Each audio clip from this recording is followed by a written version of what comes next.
Welcome to another edition of the Basketball Teacher Podcast. Our mission is to bring you discussions on a wide array of topics in the coaching world to grow players on and off the court. You can connect with us on YouTube, Facebook, and Twitter, and also reach us directly through email at basketballteacherpodcast@gmail.com. Now, here's your host, Coach Mike Hernandez. Welcome back, everyone. Thank you guys so much for joining us here for another episode. Wherever in the world you're listening to us from, whatever platform you're listening to us on, thank you guys so much for joining us here. Thank you for all the messages, emails, tweets, all that great stuff that you've sent me and the show's way. Keep those things coming. And we're going to jump right into our episode here today. This is a topic that I have touched on in different pieces and in different parts, and have had guests on kind of talk about this in different ways. But not exactly with this sort of context, and not exactly with the experience and kind of the stories that my guest is going to be able to share, which is going to be really fun. But we are going to focus on the idea of getting players college ready, things that they could be doing on the court, things they need to be doing off the court. I know as high school coaches and those even in the AAU world, you're probably really passionate about getting your guys and girls not just training them or coaching them in a way so that they're ready for the next level, but also helping to make those connections for those players, help to make sure they get seen by the right people and put them in a position to be successful. So if that's something you're passionate about, or somebody you're thinking about a player who has that next level potential, but you're not quite sure how to help them, this episode I know is going to do a lot to help you out with that. So let's get into it here with my guest. He is the head varsity coach at Northeastern High School at the girls basketball side. He's also in the AAU world as well. Coach Cody Dudley is here joining us today. Coach, appreciate you coming on. How are things going? Hey, Coach, I appreciate it. Thanks for having me. Going well. Good. Coach, let's go ahead and start with your journey in the game of basketball and your coaching journey. So let's start with, where did the game of basketball take you that led you to the AAU side that you're affiliated with, as also at Northeastern as well? Yeah, I think for me, it goes back to, when I was a player in high school, I was a fairly talented player, but I was kind of a knucklehead. And so I feel like I have to start there. That kind of, I think, helps me, as the coach that I am today, like knowing how to relate to players and deal with, different players and things like that. So, just like I said, when I was a player, that's just who I was and how I was. And later after, small stint in the military, I come back home. Basketball is just something that I grew up loving to do. And once I kind of went away and got myself right and stopped being a knucklehead, I decided to kind of jump back into it and kind of give back. And so the easiest way for me to do that is I joined a local AAU program. I started coaching high school boys. I had 17U and 16U teams. I did that for several years. And then, I kind of wanted to, jump into the school scene and the prep scene. And so I reached out to a local coach that I just really liked what he was doing with his program. So Josh Juergens at Seton Catholic High School in Richmond, Indiana. Better known for being the high school that Desmond Bain of the Memphis Grizzlies went to. So I joined Josh's staff as just a varsity JV assistant, and started adding to the toolbox from there. I would spend summers, kind of picking the brains of some of the local legends. I'd go out and go to different summer programs and practices of different coaches, with the goal in mind that I wanted to be a head coach and have my own program someday. And that opportunity presented itself at Northeastern. And so here we are. Now, you talked about, before we started recording, about how you sort of got into the idea of wanting to help players, come into the next level and get that exposure to the next level. Can you talk a little bit about what that journey was like as you started to kind of piece together this passion for helping players get seen and get ready for the next level?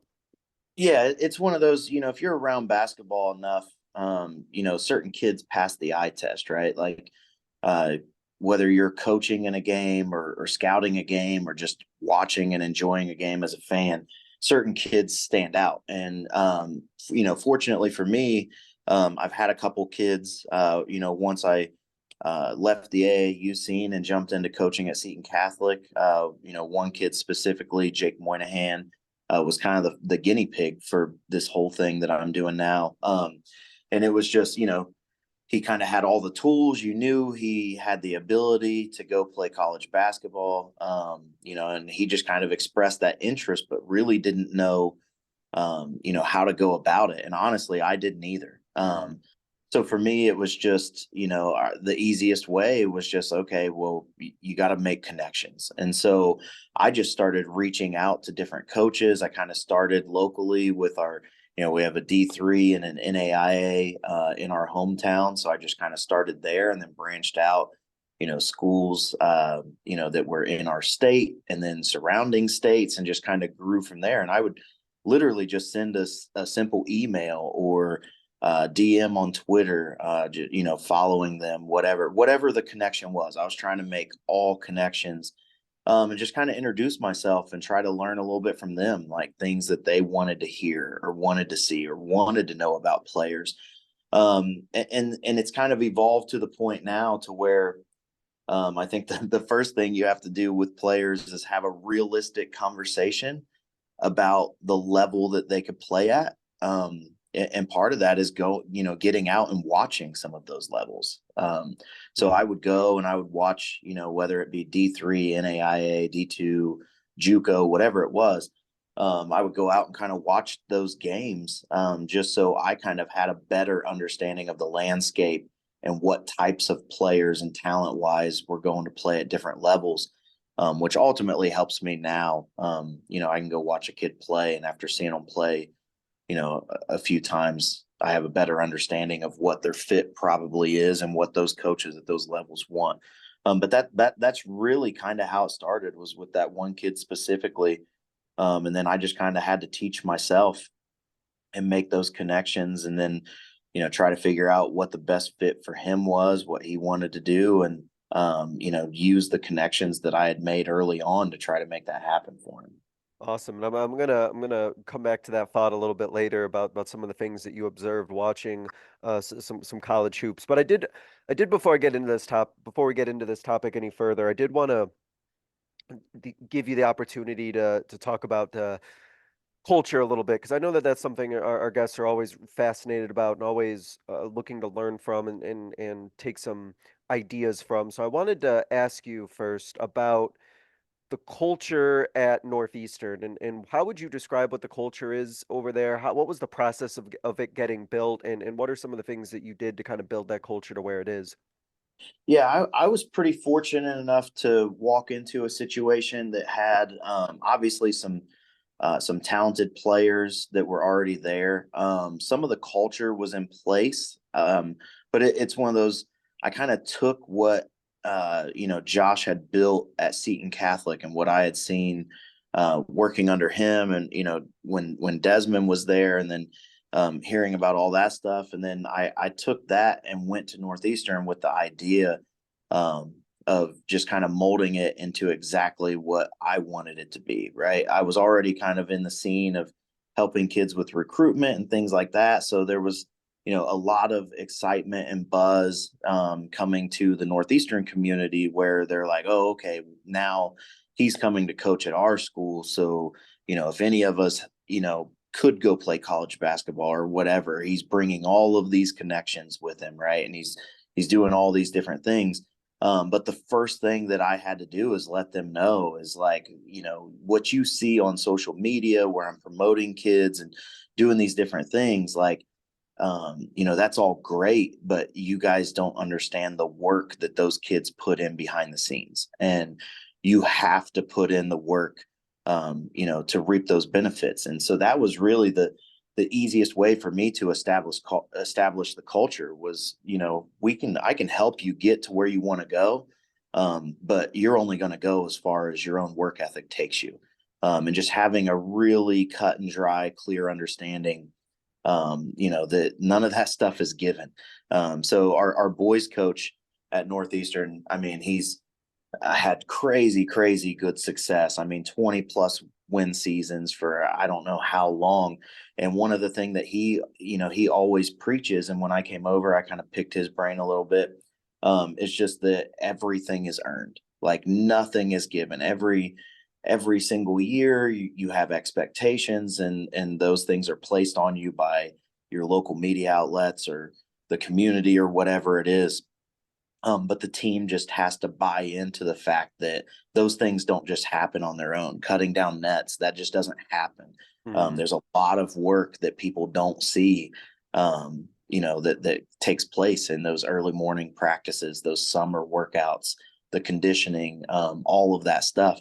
And you just have to be willing to put that in. So that's really kind of the way that I was able to get the culture established fairly quickly at Northeastern. We had a good foundation of talent, but it was just kind of letting that talent know that, yeah, you're talented, but you still have to put in the work behind the scenes. So with that, you come in and there's a little bit of buzz, like you said, because players know, like, oh, okay, this guy's got, these connections. He's doing this promotion on social media, and maybe they have this, interest, or they have this desire, and they're like, all right, I want to play at the next level, and I want to work with this new coach coming in, and really make sure I get on the radar there. What Right. do you kind of uh, have to do, or talk to those players about to really like see if they're ready for it? What maybe misconceptions do you think that players have about what it takes to be at the next level that you kind of have to, I don't know, bring some honest truths to them about? Yeah, yeah. I think first and foremost, I mean, every kid. I was one of those kids, right? Like every kid grows up watching, Duke, Kentucky, North Carolina, IU, UCL, like those schools, and it's one of those things where, um, you just have to be very, very honest with them. Like a very small percentage of kids go on to play at that level. And then, you kind of have to open their minds to the possibility of, other levels of basketball. And part of that for me is, especially my own teams, I've taken them to games. I've taken previous teams and players to practices of different levels. And then just after, we sit there and we enjoy the game and we take it all in, and I might introduce them to a coach or two or a player or two. And then, it's kind of, you have that awkward conversation on the way home of, do you think you could compete at that level? Like you just Mhm. watched it. Do you think you could go out there on that floor and hold your own? Right. That's the harsh reality of it. But some kids, don't understand what other levels look like and how competitive other levels outside of Division 1 really are until they see it with their own eyes. And for me, that's been the easiest way to do it. It's just you kind of show them, they take a look in the mirror, and then you just show them what that level actually looks like. And it gives them a better understanding. Obviously the dream, and there are some kids, but the dream is Division 1, the blue bloods, like everything that's promoted nationally, right? But when you go see a Division 2 or an NAIA or a Division 3, or I mean, man, some of those, D1, D2 JUCO games are, I mean, there's a lot of talent out there. And when you put a kid in the stands and let them see that with their own eyes, I think one, it humbles them right away. And then I think what it Yeah. does after that is it opens their mind to the possibility of other schools. I mean, when they see it like that, I think it really kind of lets them know that there are other options out there. Well, and with that, just to even add further to that point, to ask you, I think that even for some coaches, right, some high school coaches, or youth coaches who may have some interest, they might see a player and they think, man, that this player might have some potential to play at the college level. But maybe, for some of those coaches, they don't even have a lot of experience of what it looks like live and in person, seeing, Right. college basketball. And you did, you took that time to, go watch these practices, go watch them play, watch in person the level of what it means to actually, be playing college basketball. So I want to ask you, like, what would you tell a coach, like, say, like, all right, I think this player might be able to play at the college level. What would you tell that coach? Hey, if you think this player is ready to play at the college level, these are the things that you got to make sure that they're able to do. What would you tell that coach that they should make sure that their player can do these things before even thinking about the next steps? Yeah, first and foremost, and this is, I tell this to the players too. Grades, grades. You got to get it in the classroom, because there's, if you have a 6 foot, if you're talking boys side, if you have a 6 foot point guard, shoots the three well, handles it well, you know, does X, Y, and Z on the court. I mean, there's thousands of those kids across America, right? So the separator usually is grades. Is he, how's he doing in the classroom? What's his, test scores? Things like that. And then it comes down to coachability. Is he a good person? Is he a good teammate? How's his family? A lot, a lot of parents, whether they, want to admit it or not, or maybe they just don't know, they're oblivious to the fact. But a lot of the times when a college coach is coming to watch your kid play, they already know your kid can play. And again, these are conversations I have with players. But if a college coach is in your gym watching you play, they don't need to see you. Yeah, it'd be awesome to go, 12 of 13 from the floor and, kill it in the stat sheet, but they already know you can play. That's what Mhm. got them that's what got them to the gym, right? So whether you shoot 100% or not, they're looking for, you know, how do you react when things aren't going well? How do you, interact with officials and teammates? Are you engaged in the huddle? Do you take warm-ups seriously? And then a lot of times they're looking, they know who your family is, who your parents are, grandparents are. They want to see how they're behaving themselves in the stands. Like, a coach doesn't want to take on a headache, or a parent who's criticizing the coach from the stands or yelling out directions, right? Like, and all of those things are the separators. When you get kids, there's a million kids out there who can hoop, who can play ball. And so the separators are, if you're choosing between player A, B, and C, and they're pretty similar on the court, it's all that stuff off the court. How are they in the classroom? Grades, test scores, how are they as a teammate? Can they be coached? And then what are their families like? And that's just the harsh reality of it. But I would rather inform players and parents of that than them be surprised why, their kid's talented but not getting looks. And that could absolutely be part of it. And so, coming from your answer, it sounds like it is really important for that coach to have that culture in place for their program where they're doing all of the non-basketball related things really well, the way that they're acting, the way that their grades are, making sure that all these other intangible pieces are in place where a player is performing high on all those other levels that aren't basketball related, because those could be sometimes the real separators. Yeah, absolutely. And then as a coach, I mean, it obviously helps if, your best players or your most respected players or most talented players within your own team are the ones that, you're holding accountable. If you're holding them accountable, you're probably holding the last player on your bench accountable. And then, I always talk to my teams about player-led teams are more effective than coach-led teams. I'll Mm. lead you if you want me to. I'll lead you, but it's better if our leaders, our actual players, are leading. But that starts with the coach holding kids accountable. And if you're doing those things, I mean, you're already ahead of the curve. Yeah, yeah, absolutely. I mean, like you said, that player led team. I think, man, that's what every coach wants, right? Players doing the Yeah. work and the leadership, and like the coaches. No, for sure, for sure. Um, in terms of things on the court, with that as well, in terms of skill sets, the things that you've seen when you watch, whether it's college practices or watching live action, what are things that you're seeing that stand out right away that you think coaches should be serious about doing with their players if they want to, prepare their players for the next level? What are some of those on the court aspects that you notice right away?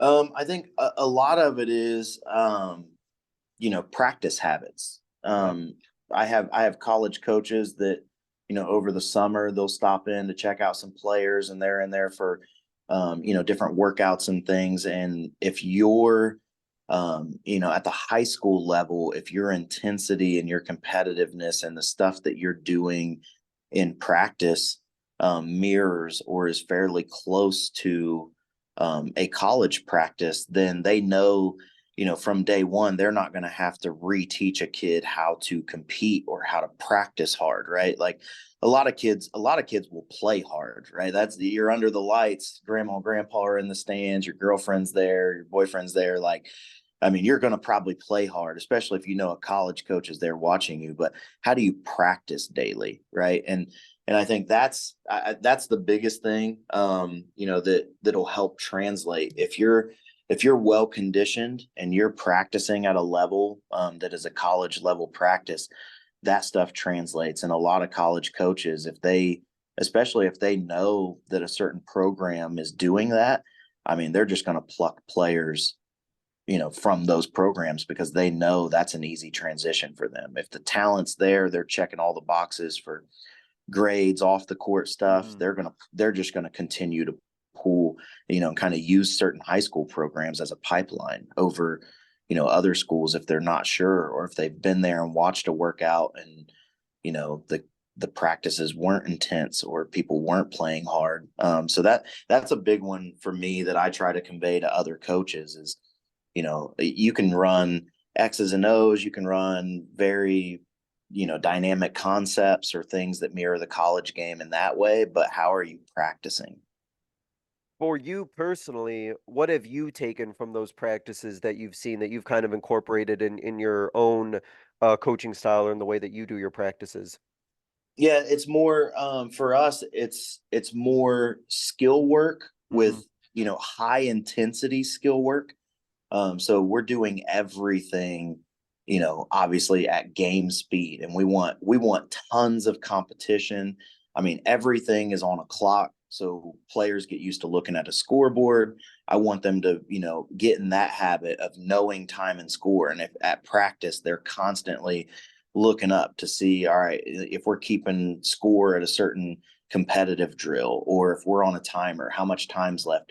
So my players get used to looking at, the clock during a practice. In a game, I don't have to preach time and score as much, right? They're already in the habits of looking, so they know. And running those competitive drills, like we're firm believers in iron sharpens iron, right? Like we're not just there.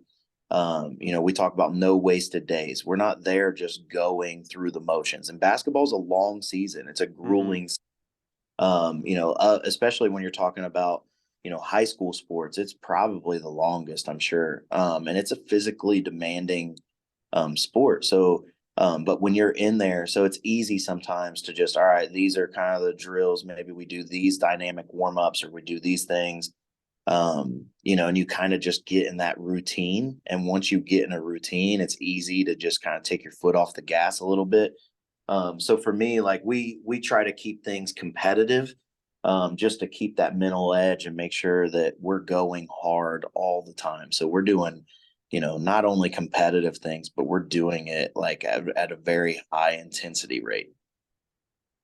And what I imagine that has to do, because I try to emulate some of that. I think as coaches, I always want my practices to be more intense or more game like. But from what it sounds like, from what it is that you're saying, like your practices are like very, very intentionally planned. It seems like it's very intentional what you're doing. Everything has a purpose behind it. The players know what the purpose is behind it. It's very competitive. And with that, I imagine you can probably get a lot in that short of a time frame, versus, maybe other stuff that if it wasn't as intense, you can probably get even an hour, an hour and a half. You can probably get a lot in just by running a practice that way. Yeah, absolutely. I mean, we have, and that's part of my military background, just Yeah. having a regimented schedule. Like, coaches have practice plans, my assistants, they know what's happening, daily. And then players, when you kind of throw competition into the mix, like I talk to my players all the time about, you know, playing hard versus being competitive. Like I have no doubt that majority of my players are playing hard all the time, right? Because it's just they just do. Like they Yeah, love yeah, to yeah. get, but like, so if the and the best way I explain this to them is like if there's a loose ball, right? Like I have no doubt that most of them are going to dive for the loose ball. Like that's playing hard. But being competitive is not only are you going to dive for the loose ball, but you're going to make sure you get the loose ball. So we put an emphasis on winning everything. So at practice, we might be doing drills, but there's an emphasis on winning every single drill. And that goes back to that helps us build our culture, right? Like everything is a competition, and a lot of the times our practices are harder than our games because there's a consequence for winning and losing at every single drill. And so girls, they're invested, when they come into practice, they're not like, oh, we're doing this drill. Like it's going to last 5 minutes. So let's just get through this 5 minutes. No, like at the end of the 5 minutes, you're going to be either rewarded or there's a consequence, for your competitiveness. And I think that keeps them on edge and keeps them competitive and focused at practice. It sounds like also a big focus on what it is that you do, which I think also helps in very general terms to get players college ready is work that you do. It seems to teach your players about the why behind why they're doing things, kind of teaching them the mental side of basketball so they understand why they're doing a certain action that they're doing or why they're running a certain set or what a certain action is supposed to lead to. Am I right in thinking that this is something that's kind of intentional in your planning? Yeah, absolutely. I mean, once you get to the next level, I mean, unless you just have some, God-given ability and you're playing at a high major level or something, and even then, I mean, you're probably the bottom of the totem pole, right? Like so you can't you might be the top dog in high school, but you have to learn how to compete every single day because once you get to the next level, like your coaching staff, they love you and you might be buddy buddy with them and have a great relationship, but their job is to try to recruit players to take your spot every single Every year. year, yeah. Every single year. Yeah. So I mean, you can't go in there and be like, "Oh, well, I got my scholarship and it's over." No, like you're going to have to earn that scholarship every single time. And so for us, if that's our culture in high school, they just already take that mentality with them to college. Yeah, no, absolutely. And from some of the guests that I've had on previously, I think that players who come in from a high school level who have a real understanding of the why behind the game or understand how to play basketball at that level, just Yeah. the advantages that they have by not having to basically have the game taught to them, I think really helps those players stand out a lot. Yeah, it's easier if you can teach, just basic basketball concepts versus, hey, we're running this set and the one does this every time and the two does this, three, if you're just teaching, just actual basketball concepts, then down the line you can run about any set that you want to.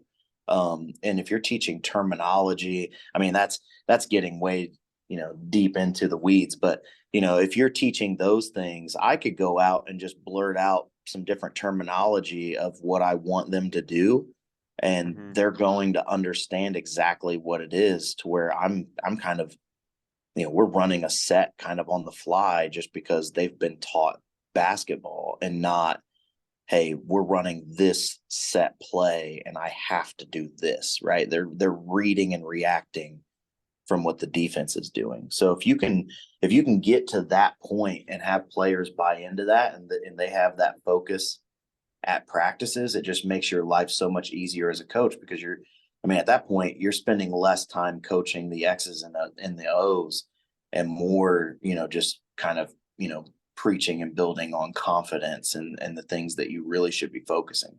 Yeah, yeah, absolutely. And for me as a coach, if I'm talking to, a college coach and I'm trying to get them to, look at a player or bring a player to their attention, I know for me as a coach, like I want that player to feel like they understand basketball and that coach knows that that player knows basketball. I would hate for a player to be in my program for, 4 years and then, a coach, a college coach asks them some question basketball related and they can't even answer it because they never really learned it because I never taught them anything. Yeah, and this doesn't really go to like the recruitment stuff that we were talking about, but just as a basketball coach in general, especially a high school coach or a coach at the prep level, one thing that I've been very mindful of is that, I might have, 20, 22 girls in my program. And I have to do a great job as their leader to recognize that not all 20 girls in my program are gonna go play college basketball, right? Or even want to or have the interest to. There might be girls that have the talent to, but they don't want to. And so for me, like I have to coach, each player individually, a little differently than I, coach any other girl. Yeah. And there's girls, if we sit down and we have that conversation and I talk to you and your parents and you tell me you want to play basketball and I'm telling you I think, right now you could play at this level, but potentially at this level if you work on X, Y, and Z. And then I come into practice and then I'm coaching you specifically. And you tell me you're on board with that. And then I coach you specifically in a way that I think is going to get the most out of you to get you to that level to reach your goal. You can't then turn around and look at me like I'm crazy, right? Like, Yeah, you yeah, know, yeah. and I know there might be a girl that, she just wants to enjoy, she enjoys the team aspect, she enjoys the camaraderie, and she might be a talented player or whatever.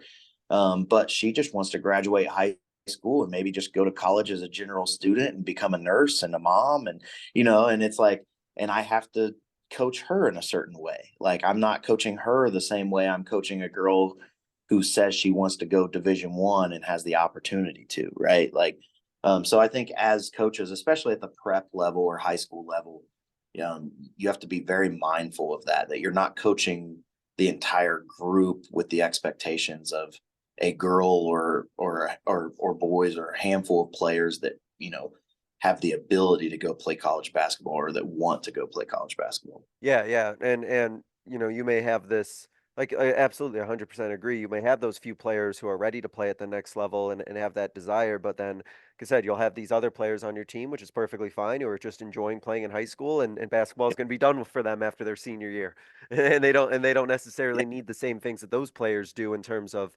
the training, but I think too also what you mentioned before, that doesn't mean that you still can't have that culture in place where you're still holding them obviously to those really high standards and expectations.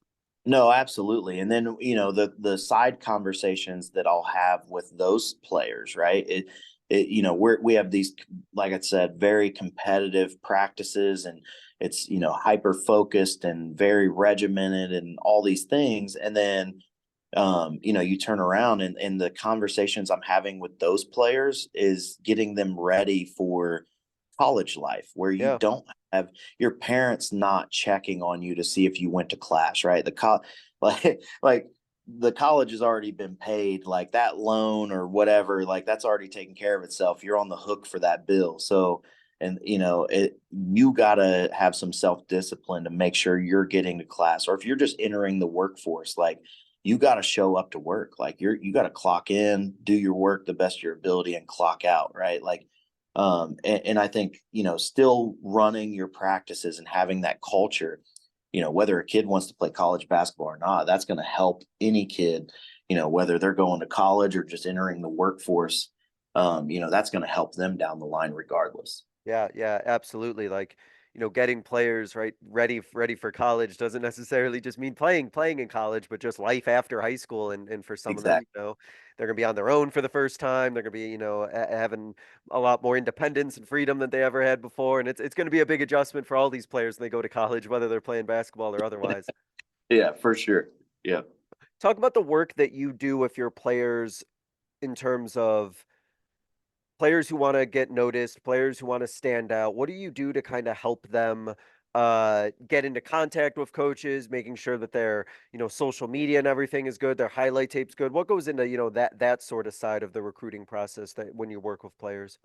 Yeah, once we've kind of established a guideline of like, what level I think they're fit for, and kind of what they're looking for in a school, or maybe what they want to study in college, things of that nature. And really at this point, I have a pretty good grasp on different programs and the styles of play that they play, whether it's a fit for that player or not, which helps. But even if I didn't, it's one of those where we have those conversations of, you mentioned social media, like you are essentially marketing yourself. So you're a brand. So you can't go on Twitter or X or whatever it's called now, right? Like you can't go on there and like a bunch of risky posts, or retweet some stuff that's highly inappropriate. Like you are marketing yourself, so everything you do is under a microscope, and once it's on the internet it lives forever. So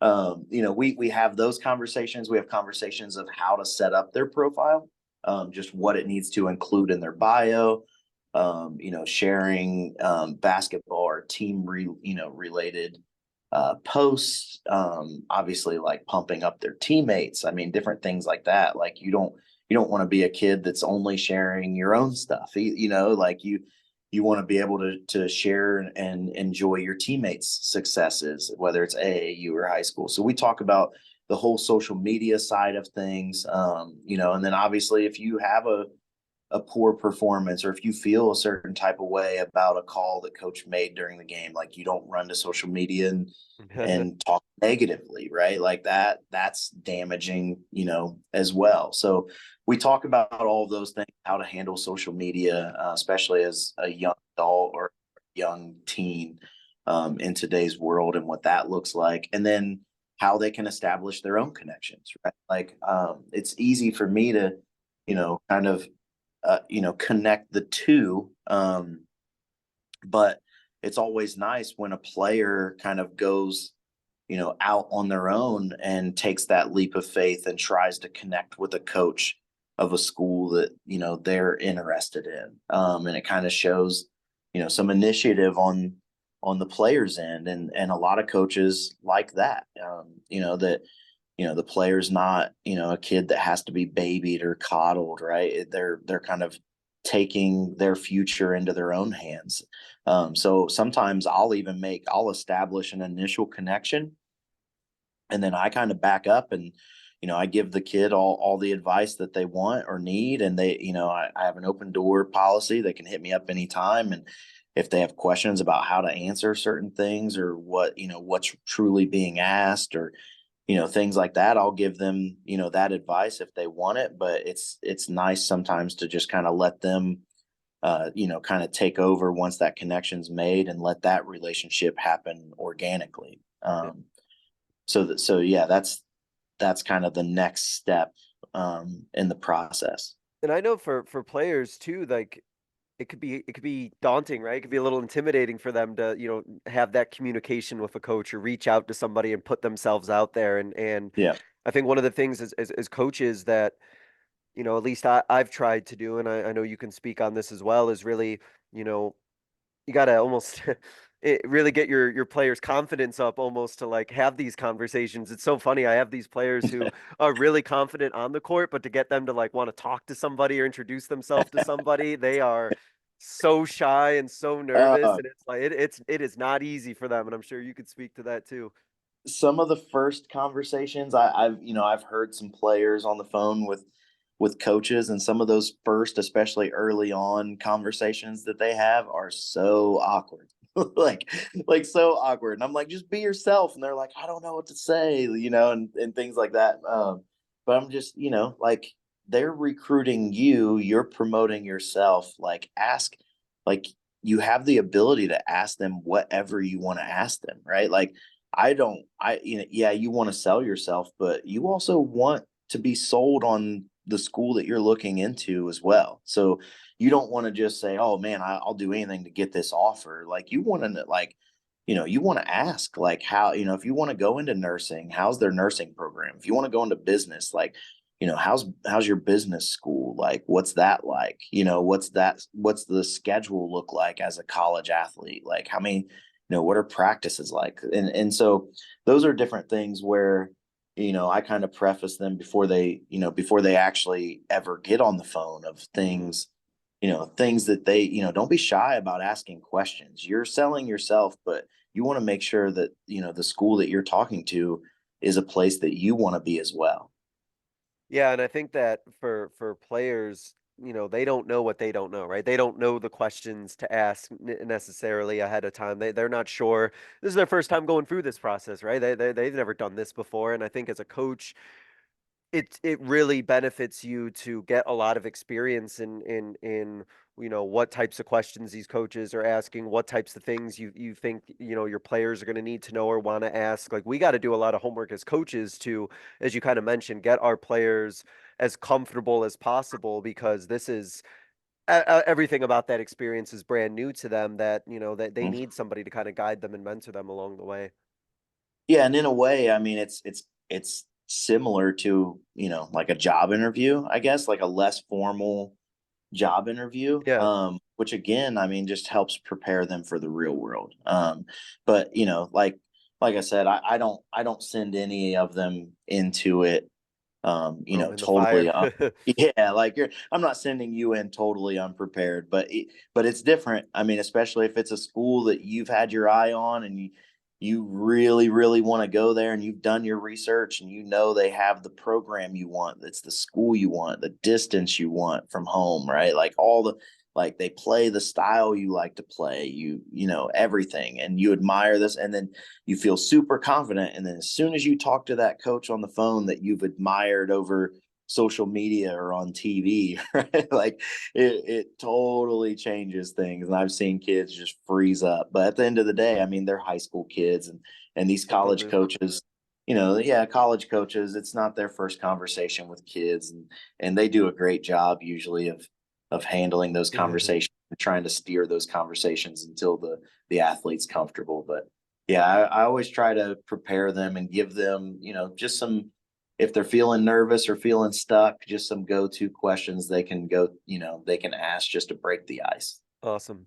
You what in your experience working with these players, there's so much out there in terms of recruiting, videos and things that players put on, like highlight tapes or things like that to be noticed. What would you recommend for players to maybe be putting, if they're going to put in like a huddle like highlight package or something like that? What are some good things to be including in that film?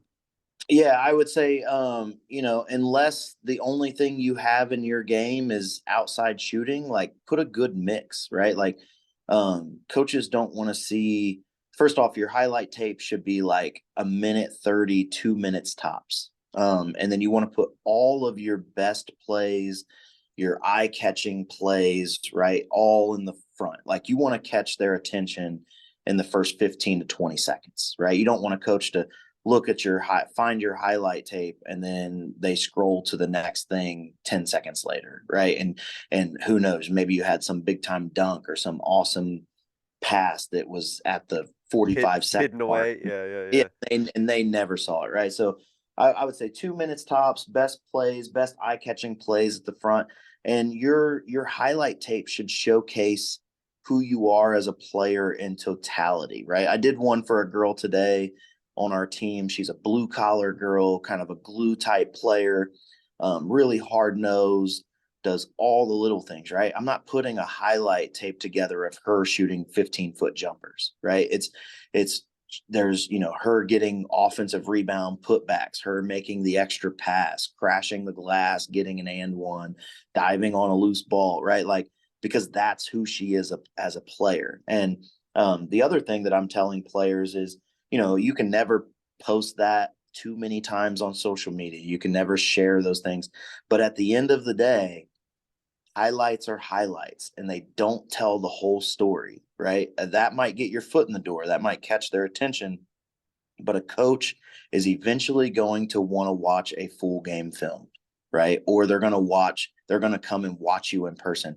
And I tell my players, like, you can have highlights all you want, right? But at the end of the day, when I send them, that hour long tape of 32 minutes of you on the court, who are they watching? right? Mhm. Are you taking plays off? Are you loafing it on defense but busting it on offense? Are you making the right plays, or are you just trying to put together some highlights, right? When a coach watches full game film, and they will, right? Like they'll see the highlights and that'll catch their eye, but usually the very next question is how are their grades and do you have a full game tape? And I can't, I'll never put my reputation on the line and lie for a player. I'll never do that, right? So when I send them the full game tape, you better make sure it's exactly what you hoped they see. What you want them to see better be on that tape, because I can't save you, right? And so Yeah, it will not lie, that film.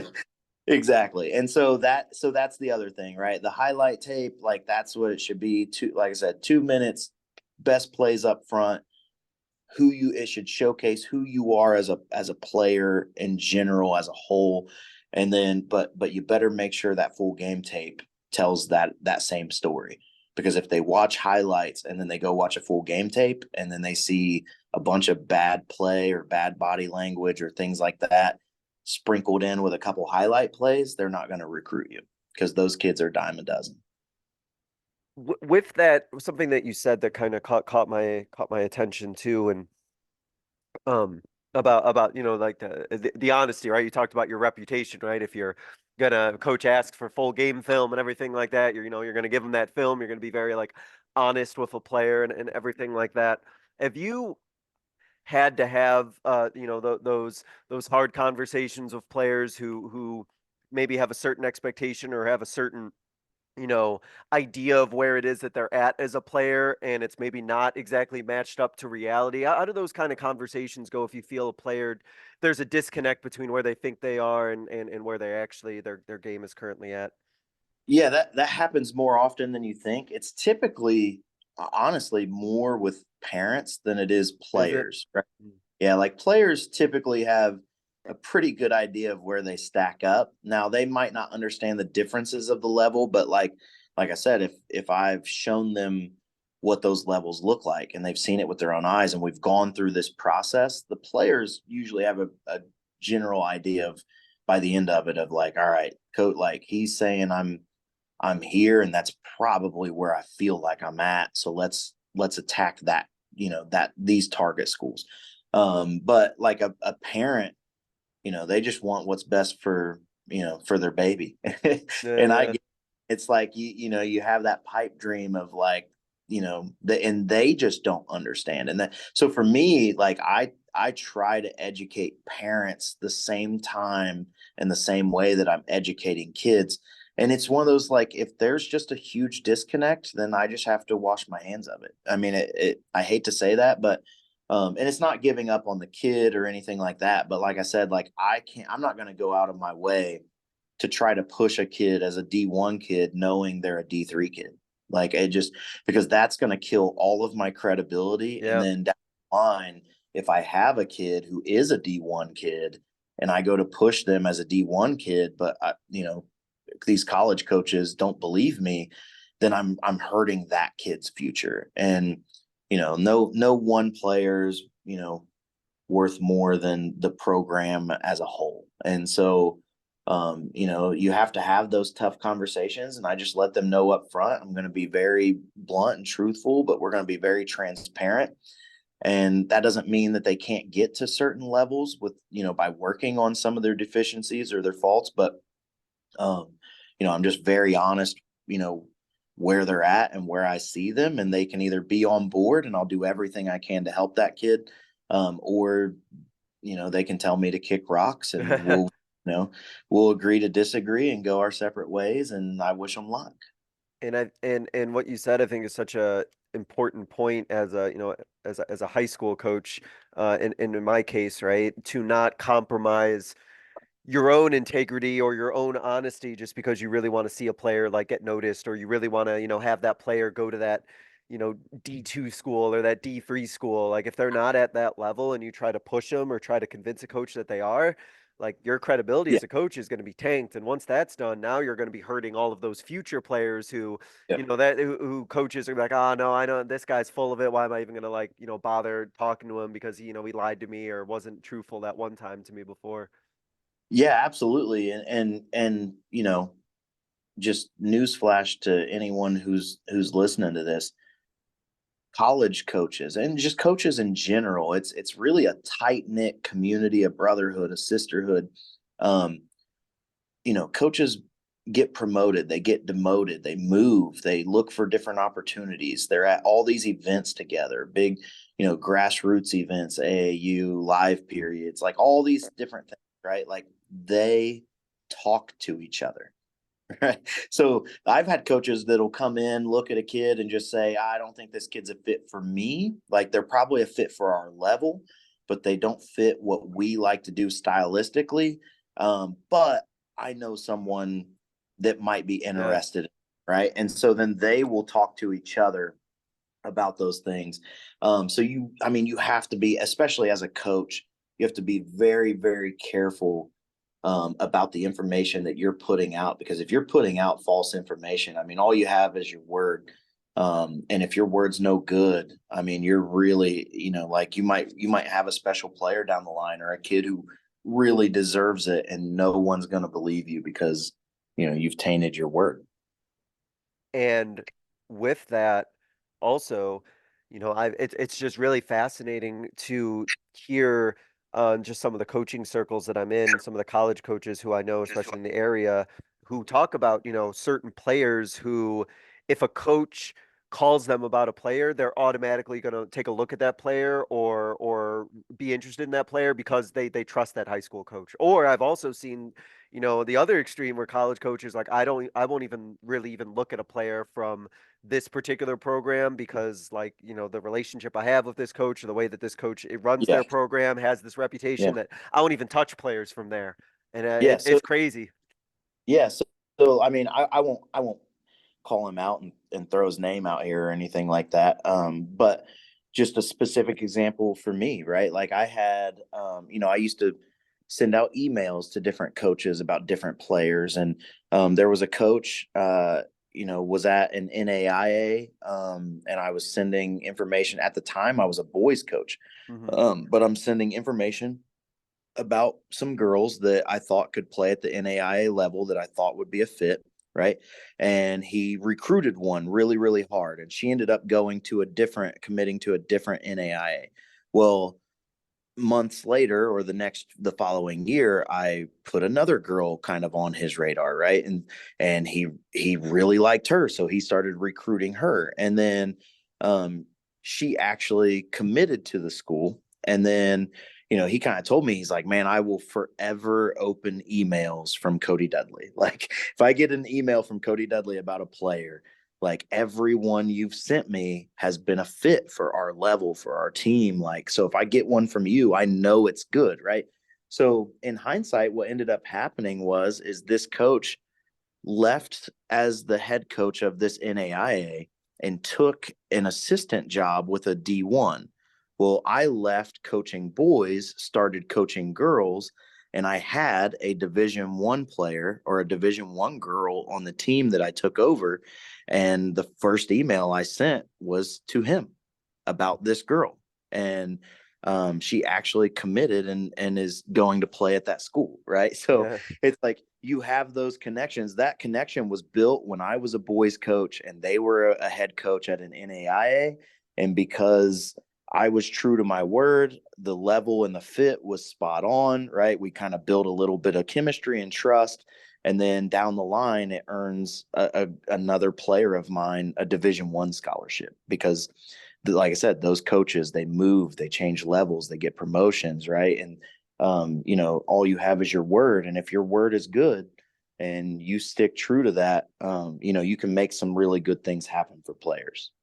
Yeah, and that's awesome. That's such a really cool story to just know that like yeah, that to have your word be trusted at that level where it's like you could say something like that and it's like yeah, I've been honest with, these coaches about where these players are at and I've been truthful the whole way and now it's opened up a lot of opportunities for future players and it's I think it speaks to the testament of how important it is for coaches to really know what NAIA type player, a D2 or a D3, know what these coaches are looking for, know what their programs are about, really do their research and, about these programs, get in contact with these coaches, build those connections and really, do that work on the back end so that they can be really ready to get their players, noticed by the right people, because you as a coach have done that homework yourself.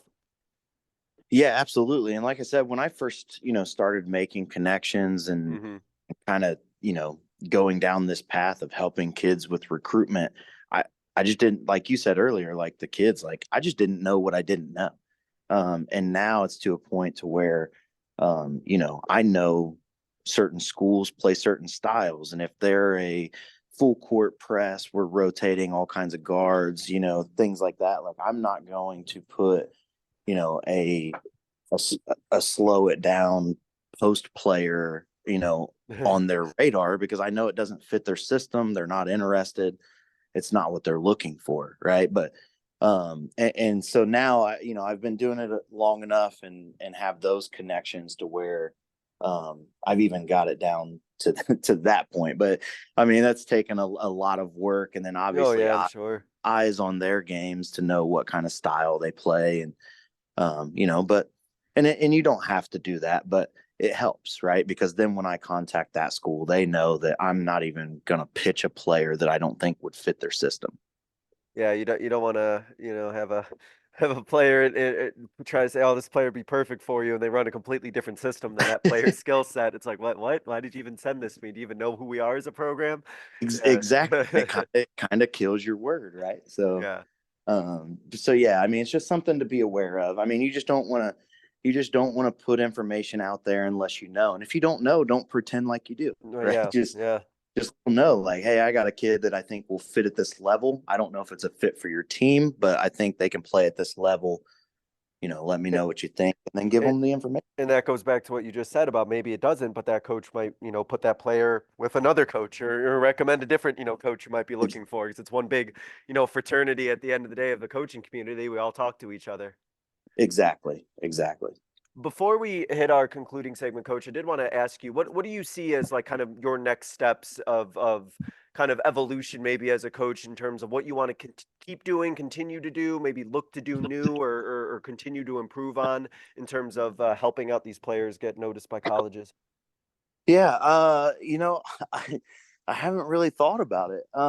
I've had people approach me of, hey, are you gonna go back and coach boys, or are you looking to maybe, join the college ranks and become a recruiter, right? Like, become a Hmm. recruiting coordinator or an assistant coach somewhere, and do that. And for me, like right now, I'm kind of comfortable where I'm at. I enjoy what I do. I have a good solid team. I have good feeder system in place. I think we're going to be good for a while. And I think and I still, I coach my son's AAU team in the off season, and help kids from other programs with their recruitment, when it's time for that. And so right now I'm just kind of enjoying doing that.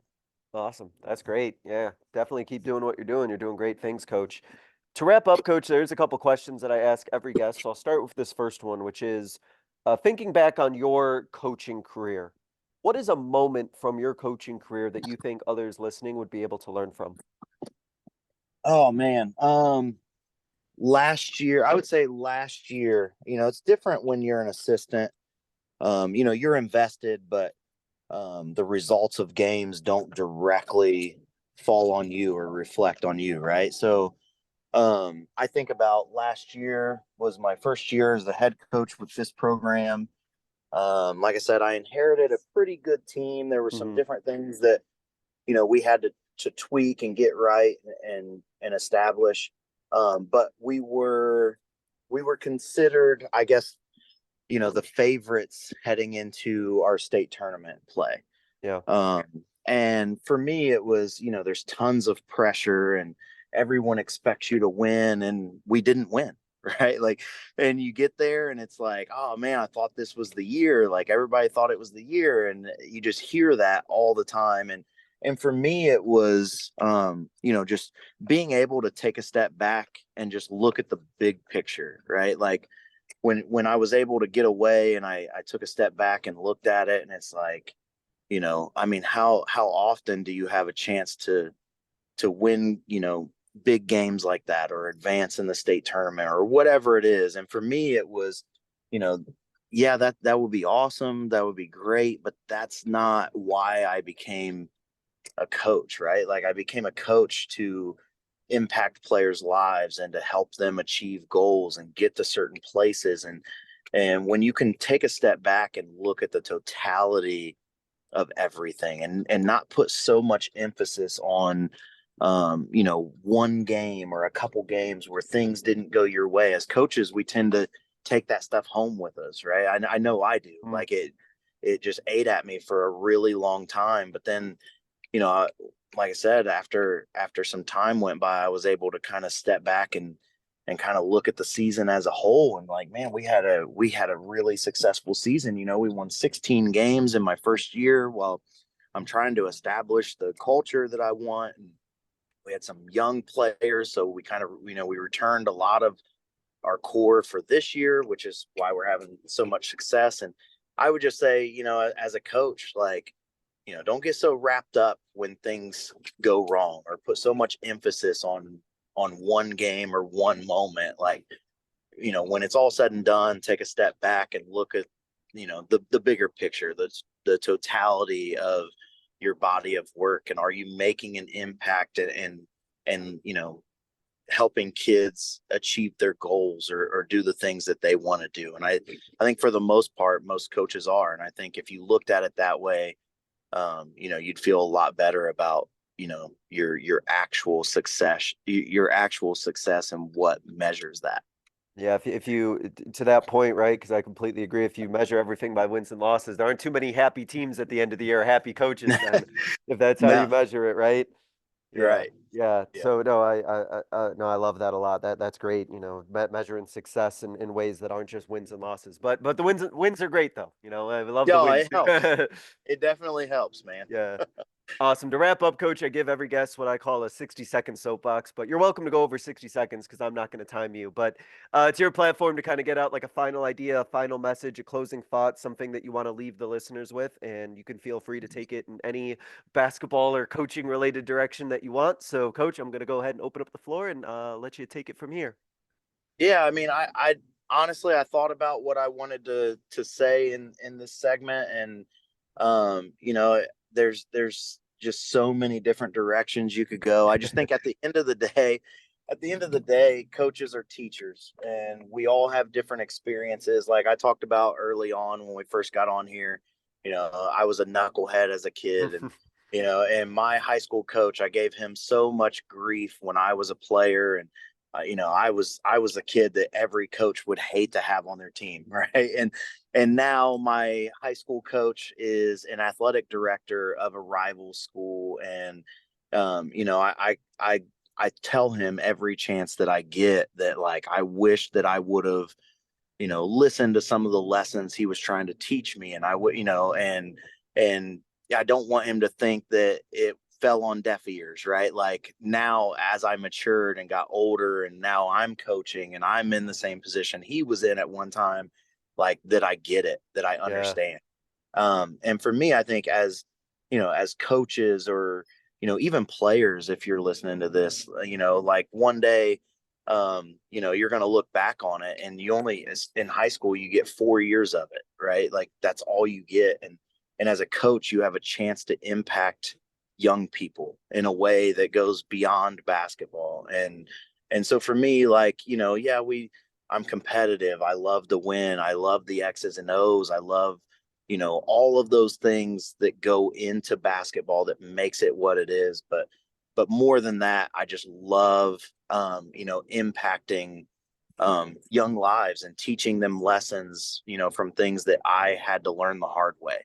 And I do it because I hope that, I give them, the keys to an easier path. And hopefully one day when I'm gray and old, and I have a goal of, some high school gym or court being named after me somewhere. Hopefully there's, generations of kids, that have plenty of stories to tell about me and appreciate some of the lessons I'm trying to pass on to them. That's awesome. I'm sure they will, especially with some of the great work that you're doing. I can only imagine that is going to continue to get bigger and better as the years go on. Coach Dudley, I really want to say thank you for coming on here talking about your experience with the basketball program, with getting kids college ready, with culture building, all that good stuff that goes into connections you make with coaches and everything. It's really fantastic to hear the work that you're doing and are continuing to do. So hopefully practice goes well. I know you're headed out there right after. Game goes well tomorrow, and good luck the rest of the way, Coach. Appreciate you coming on. Yeah, thanks, Coach. I appreciate you having me. All right, take care, everyone. Thank you guys so much for listening. This was another edition of the Basketball Teacher Podcast. We will see you guys next time. Thank you for listening to another edition of the Basketball Teacher Podcast. Make sure to connect with us on YouTube, Facebook, and Twitter, or reach us directly through email at basketballteacherpodcast@gmail.com. Take care, be safe, and we'll see you next time.